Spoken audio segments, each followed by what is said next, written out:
Assignments in Moodle provide status updates and details to inform students if a submission has been received, if it has been graded, a due date, and some other details.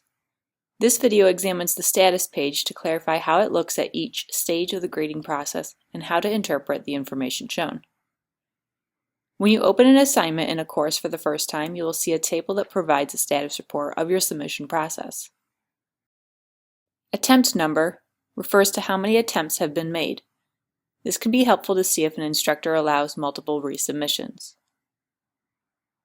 Submission status will display whether the assignment has been submitted. If the student has not submitted an assignment, it will say no submission. If a student has uploaded files or added online text but has not clicked submit, the status will say draft. If the student has submitted an assignment, it will display submitted. Grading status tracks when an assignment has been graded. Time remaining will count down to the due date of an assignment. Last modified will show the last time you or the instructor modified the submission. Submission comments contains any comments posted by the course instructor or student for the given assignment. After assignment is made, the table updates to show new information. In this example, attempt number still shows that this is the first attempt. Submission status is now highlighted with green and shows that a submission has been made for grading.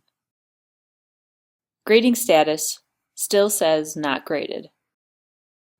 Time remaining now shows when the submission was posted.